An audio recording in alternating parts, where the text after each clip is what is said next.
Number 9 looks at the inscribed angles. Here we're asking to find each measurement. Let's look for the measurement of arc ML. So we're looking for this arc here. Is there a way we can get that? Yes, we can, because take a look. That is the inscribed angle that produces it. So we need to know that the angle is going to be equal to 1/2 the arc. And again, the angle is, we're talking about the inscribed angle. Okay, so the angle here is 59. 1/2 is equal to 1/2 the arc. So we have to multiply it to get the arc. So 59 times 2, that gets you 118 for the arc. Okay, 118 for the arc. Let's see here. Let's see measurement JLK. J is right here. L and K. So it's this part, right? And again, we need to know that the inscribed angle is going to be equal to 1/2 the arc. Here we have the arc, which is 134. So we plug it in. Okay, we have to half it. 134 times 1/2 is 67. So we got this angle here is 67 degrees. Okay. Then now we want to look at JLM.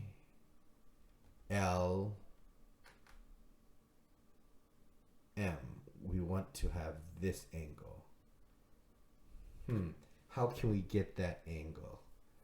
Let's see. We have 59. Oh, wait, hold on. We have, let me think about it real quick. All right, so there is a way for it. It's kind of very long and it requires Thales.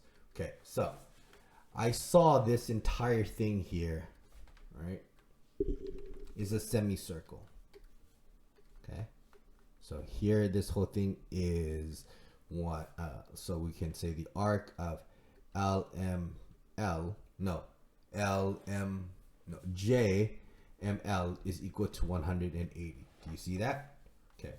Then if we subtract the red part, so we subtract, let's say, the arc of ML, we should get the arc of JM.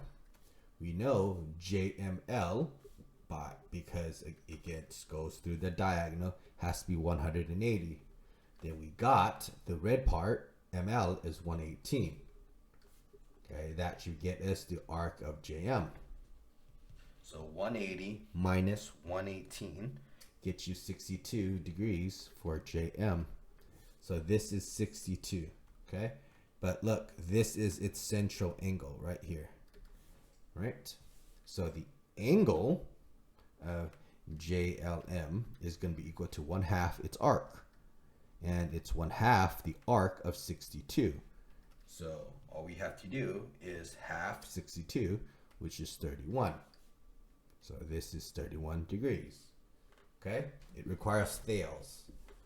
Let's see, MJ, where's MJ? Oh, MJ is this one. Oh, we just got it, 62. Okay. All right, so there you go.